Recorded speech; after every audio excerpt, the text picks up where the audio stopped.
देश के भविष्य के लिए stand up India, startup India, stand up India. ये है नया भारत और नए भारत की नींव रख रहे हैं हमारे एंटरप्रेन्योर्स। दुनिया के सबसे बड़े इन्वेस्टर्स आज इन्वेस्ट कर रहे हैं भारतीय स्टार्टअप्स में।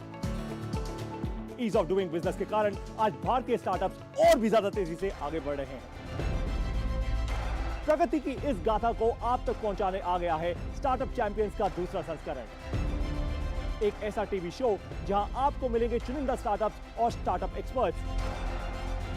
भारत के युवाओं के हौसलों की कहानियां देखेंगे आप और साथ ही आपको मिलेंगी ऐसी पावरफुल बिजनेस स्ट्रैटेजीज जिससे आपकी स्टार्टअप बनेगी और भी ज्यादा सक्सेसफुल।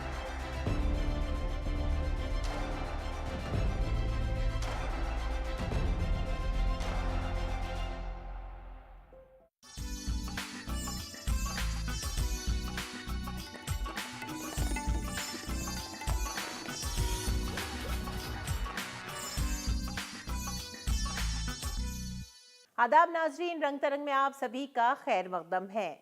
गिरते हैं समंदर में बड़े शौक से दरिया, लेकिन किसी दरिया में समंदर नहीं गिरता।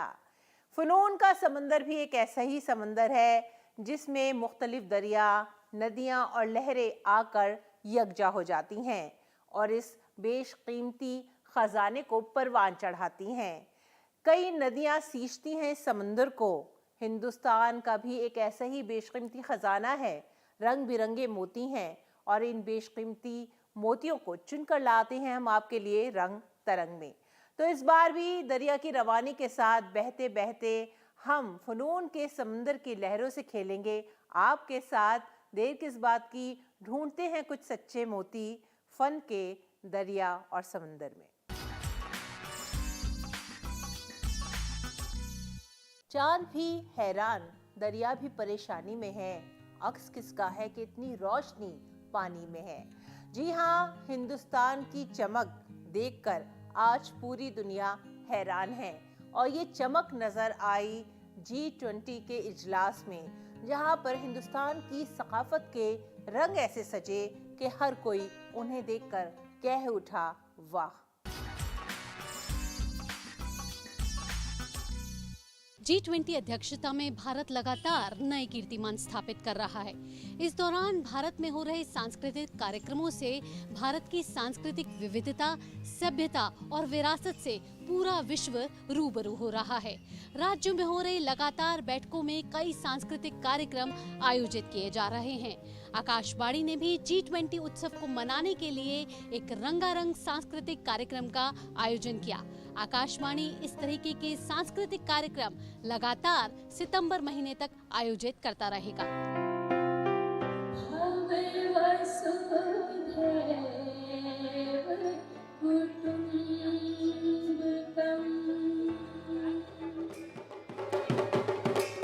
राजधानी दिल्ली में आकाशवाणी के रंग भवन में 50 दिन तक जारी रहने वाले जश्न का आगाज हुआ।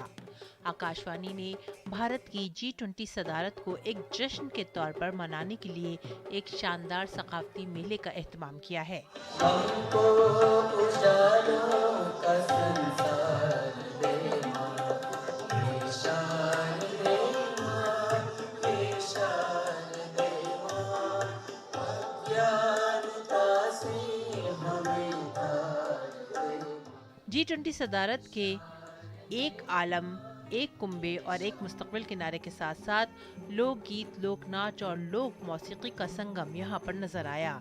इस प्रोग्राम की थीम रखी गई युवा शक्ति देवे भवा, leaders in the making, India's youth and the G20 summit. Akashvani की ये पहल अपने आप में बेहद अनोखी है। आकाशवाणी की डायरेक्टर जनरल वासुदा गुप्ता ने इस जश्न का इफ्तिताह किया। इस मौके पर उन्होंने कहा कि माशरा और सकाफत एक दूसरे से जुड़े हुए हैं। आकाशवाणी भारत की सकाफत को महफूज रखने के लिए एक बेहद अहम और ताकतवर जरिया है। आकाशवाणी ने बिल्कुल ये माना कि इस G20 के माध्यम से एक क्रमबद्ध रूप से हम ऐसा प्रयास करें कि जो हमारे उभरते हुए कलाकार हैं या युवा हैं जो अलग अलग तरह की कलाओं में पारंगत हैं, उनको मंच मिले, उनकी कला आप लोगों तक पहुंचे और हम उसको किसी प्रकार से संग्रहित कर सकें।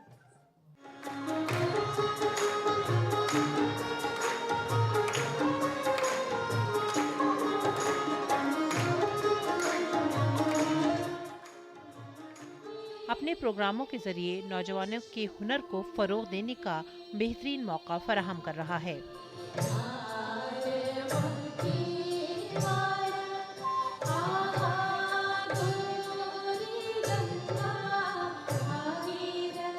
इस प्रोग्राम में जाने माने फनकारों ने शिरकत की और सामाईन का दिल मोह लिया।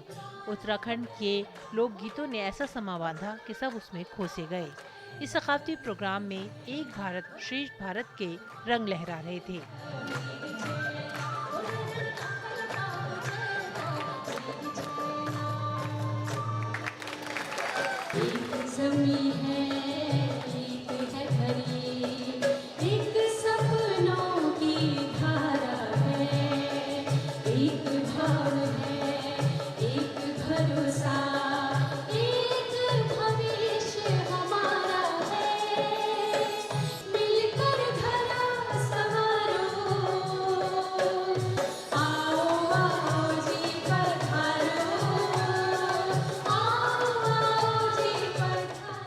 राजस्थान के रंग भी यहाँ पर खूब निखरे और लोकगीतों के साथ साथ राजस्थान का मखसूस डांस तो लोगों को बेहद भाया।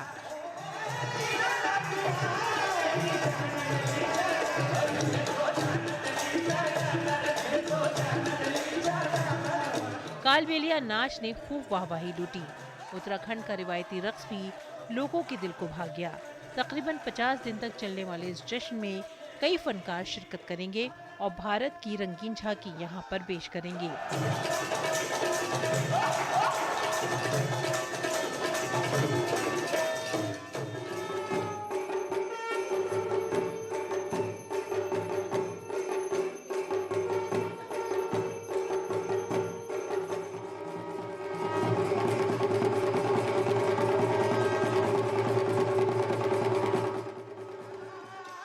लोक नाच, लोक मौसीकी और कव्वाली जैसे प्रोग्राम यहाँ पर लोगों के लिए खास तवज्जो का मरकज बन रहे हैं।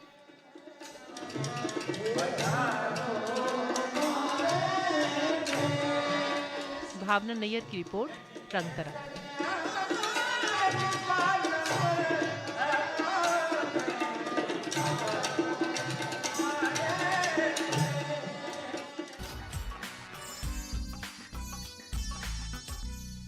प्यास बढ़ती जा रही है बहता दरिया देखकर, भागती जाती हैं लहरें ये तमाशा देखकर।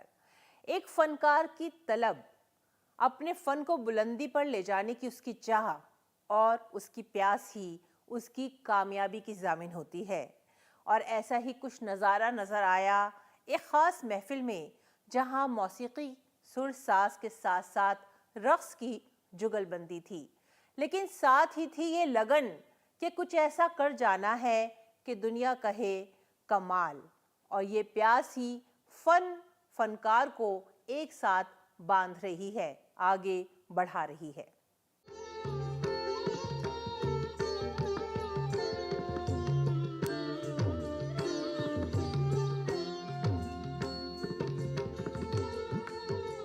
हमारा मुल्क, हमारी सकाफत और इसके बेहतरीन रंग, रक्स और मौसीकी की अपनी एक अलग ही अहमियत। हमारा कोई भी जश्न गीत संगीत के बगैर अधूरा है।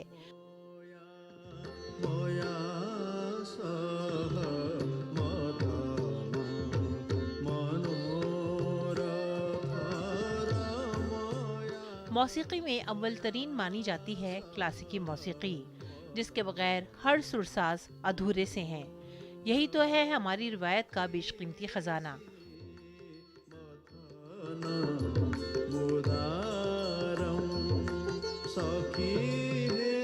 और इसी विरासत की कुछ झलकियां हमें दिल्ली के इंडिया इंटरनेशनल सेंटर के स्टेज पर नजर आईं।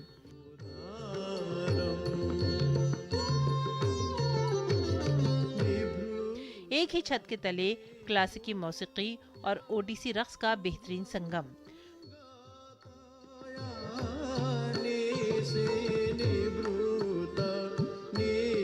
गौरी द्विवेदी की बेहतरीन पेशकश ने लोगों का दिल जीत लिया।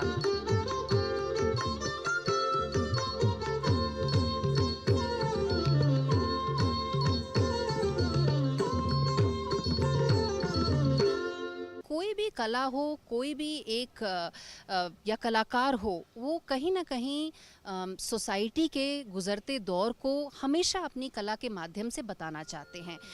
आज के दौर में हमारे समाज में जो चेंजेस हो रहे हैं, जिस तरह की बातें हो रही हैं, या कोई भी एक विषय जो हम सब के बीच में उमड़ता है, उसे एक कलाकार अपनी कला के माध्यम से ज़रूर बताना चाहते हैं।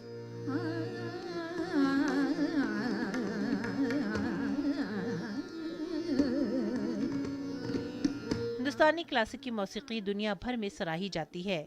मौसीकी हमें हमारी विरासत, हमारी सखावत और जड़ों से जोड़ती है।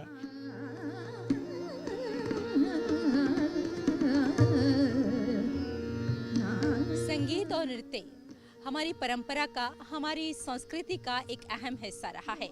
संगीत हमारे कण-कण में मौजूद है और वाकई जब भी हम इस तरह के कार्यक्रम में आते हैं तो हमें शांति का एहसास होता है। और इस तरह के कार्यक्रम प्रेम को आगे बढ़ाने में और अपनी कलाओं को आगे बढ़ाने में एक अलग ही योगदान देते हैं।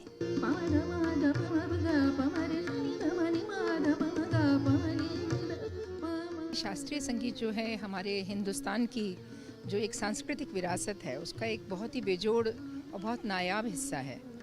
और शास्त्रीय संगीत तो हमारी आज की बात नहीं है, ये तो सनातन परंपरा चली आ रही है, हज़ारों वर्ष पुरानी है। और इस संगीत का, इस धरोहर का संरक्षण करना ये हम सभी भारतीयों का दायित्व है, क्योंकि जो और अलग अलग सभ्यताएं हैं, वहाँ का जो संगीत है, वो जो प्राचीन संगीत है, बहुत हद तक वो समाप्त होने की कगार पर है। काफ़ी तो समाप्त हो चुकी हैं सभ्यताओं का संगीत, पर ये हमारा जो शास्त्रीय संगीत, हिंदुस्तानी शास्त्रीय संगीत या कर्नाटक संगीत जो है, वो प्राचीन काल से उसकी जो धारा है वो अविरल बहती चली आ रही है। तो ये अपने आप में हमारे लिए बड़े गर्व की बात है। ये रूह का एक ऐसा एहसास है जो हमारे दिलो दिमाग को सुकून पहुंचाता है। रेशमा फारूकी की रिपोर्ट, रंग तरंग।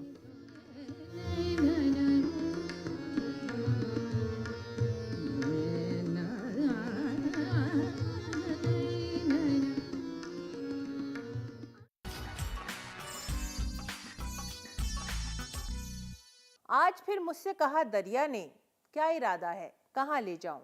इंसान की सोच की लहरें, उसके जज्बात, उसके एहसास मौजों की रवानी की तरह हैं, चाहे कहीं भी ले जाएं। तो चलिए आज हम आपको लेकर चलते हैं national gallery of modern art में, जहां पर एक बेहद खास वर्कशॉप मुनक्किद की गई, जिसमें समझने की कोशिश की गई कि हम किस तरह से एक दूसरे से जुड़ते हैं, कैसे लोग साथ आते हैं, कैसे इस सफ़र का आगाज़ होता है, एक मुहिम बनती है और कारवां आगे बढ़ता है।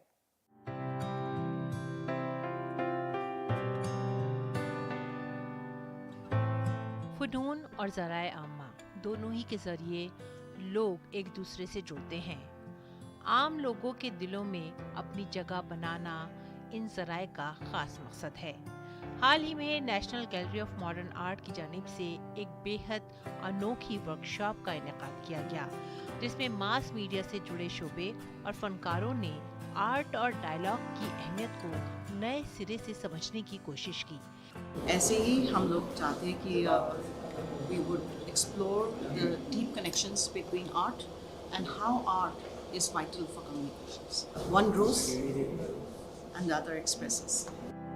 इस मौके पर लोगों ने अपने अंदर के फनकार को भी उजागर किया और कार्टून और एनिमेशन बनाकर अपने दिल के जज्बात का इजहार किया। कोई भी संचार जब तक उसमें कला का स्वरूप नहीं शामिल होता, तब तक वो सार्थक नहीं हो सकती। जनसंपर्क भी तभी स्वीकार्य होता है और आपकी कला भी तभी स्वीकार्य होती है जब आप लोगों की आस्थाओं को और उनकी भावनाओं को समझ सकें। फनकारों और मास मीडिया से जुड़े लोगों ने इस मौके पर मॉडर्न आर्ट गैलरी का दौरा भी किया। मॉडर्न आर्ट गैलरी 1954 में कायम की गई थी। हिंदुस्तानी सकाफत और तहजीब के देखने वालों के लिए ये एक बेहतरीन जगह है। इस म्यूजियम का शाही भवन जयपुर के महाराजाओं की शाही रिहाइशगाह हुआ करता था। यहाँ मुसव्वरी का शानदार कलेक्शन है, जिनमें से कुछ पेंटिंग्स 150 साल से भी पहले तक की हैं। पेंटिंग के इस खजाने में 19वीं और 20वीं सदी के आगाज और उस दौर के ब्रिटिश आर्टिस्टों थॉमस डैनियल और उनके भतीजे विलियम की पेंटिंग्स भी यहाँ महफूज रखी गई हैं। मुल्क के कुछ जाने माने और अजीम तरीन आर्टिस्ट के फनपारे भी यहाँ हिफाजत से संजोए गए हैं। राजा रवि वर्मा, अमृता शेरगिल, सुबोध गुप्ता समेत कई बेहद मशहूर फनकारों की पेंटिंग्स यहाँ पर आपको देखने के लिए मिल जाएंगी। साथ ही इस फनून की बगिया में कुछ ऐसे फनपारे भी हैं जो लोगों को अपनी तरफ बेहद खींचते हैं। आप यहाँ पर आकर photo frame, pen holder, bag, पर्दे और रोजमर्रा की जिंदगी में काम आने वाली चीजों को भी खरीद सकते हैं, जिन पर खास तौर से नक्काशी की गई है या पेंटिंग की गई है, ताकि आम लोग भी आर्ट को अपनी जिंदगी का हिस्सा और अपने घर की सजावट का जरिया बना सकें। रंग तरंग के लिए दिल्ली से रजनी सेन की रिपोर्ट।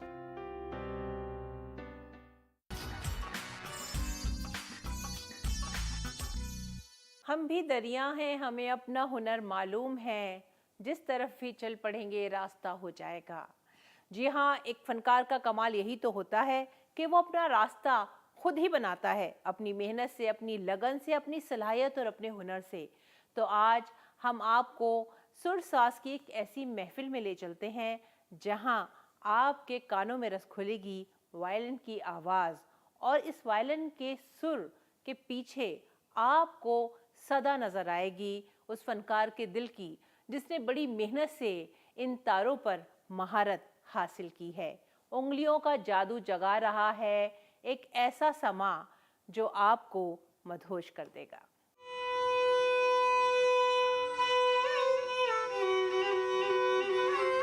मौसीकी का सुरीला समंदर, जिसमें लगन के मोती बिखेर कर फनून के शायकीन और फनकार एक अलग ही दुनिया और एक अलग ही खुशी का खजाना ढूंढ लेते हैं। संगीत की ये सुनहरी और सुरीली लहर उठी वायलिन फेस्टिवल में, जहां पर नौजवान फनकारों ने अपनी सलाहियत से सभी को हैरान कर दिया। इस खास प्रोग्राम में एस सीताराम और एस चंद्रमौली ने अपनी वायलिन की धुनों से सभी को मदहोश कर दिया। अपने गुरु श्री अरविंद नारायण की रहनुमाई में इन दोनों नौजवानों ने ऐसा समा बांधा कि सब उसमें खोसे गए।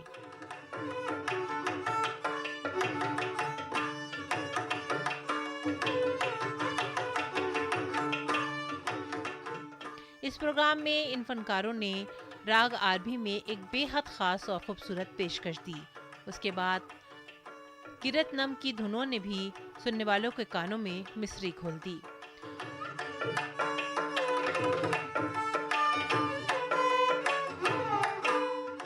इन दोनों फनकारों का मृदंगम पर साथ दिया मशहूर मृदंगम फनकार अभिषेक अवधानी ने, और घटम पर संगत कर रहे थे वरुण राजशेखरन।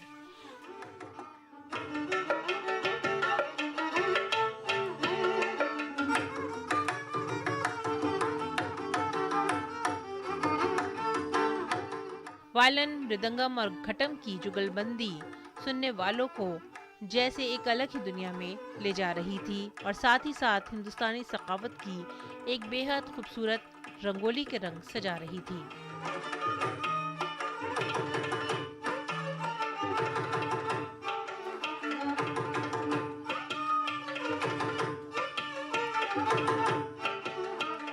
इन फनकारों ने कर्नाटक मौसीकी को भी यहाँ पर पेश किया, और सुनने वालों को ये मौसीकी बेहद पसंद भी आई। अपने गुरु और अजीम मौसीकार अरविंद नारायण की रहनुमाई में इन दोनों फनकारों ने न सिर्फ बेहतरीन पेशकश दी, बल्कि ये भी साबित किया कि नौजवानों के हाथों में भारत की मौसीकी की विरासत का मुस्तकबिल बेहद रोशन है। रंग तरंग, डीडी न्यूज़।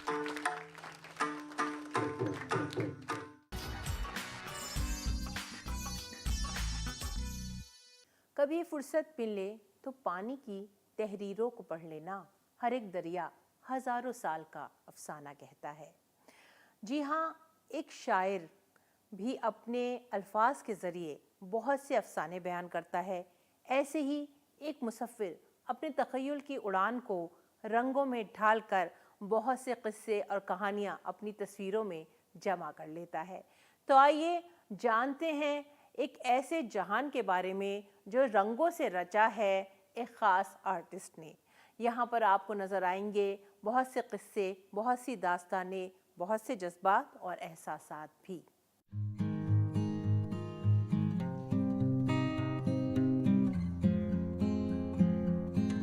हर इंसान अपने दुख से निकलने का कोई ना कोई रास्ता तो ढूंढ ही लेता है, लेकिन जब वो फन का दामन थाम लेता है तो उसका दर्द इजहार का जरिया तलाश कर सुंदर रंगों में एक नया ही रूप ले लेता है।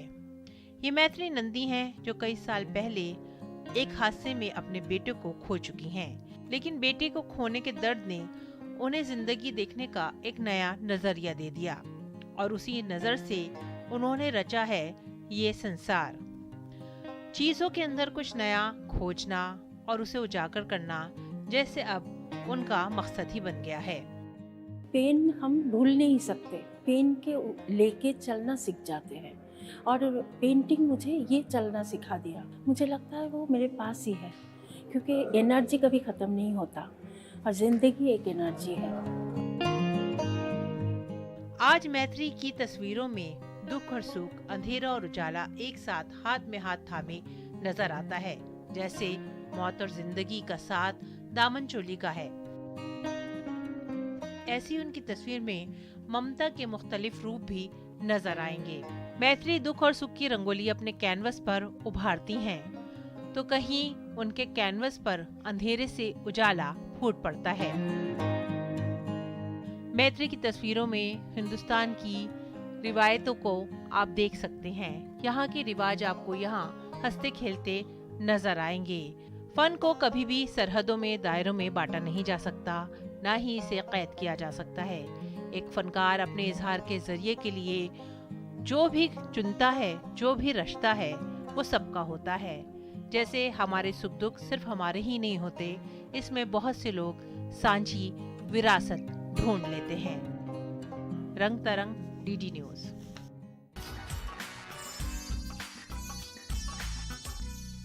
बंद हो जाता है कूजे में कभी दरिया भी और कभी कतरा भी समंदर में बदल जाता है।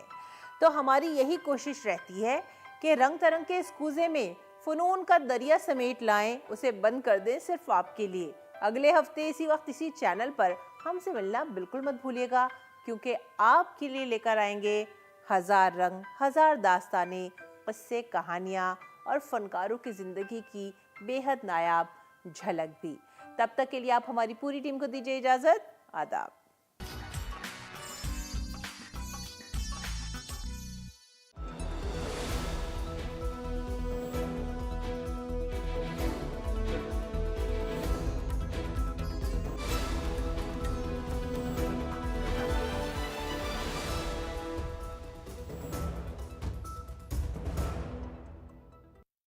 दो पैसे तो तू कमा नहीं सकता है,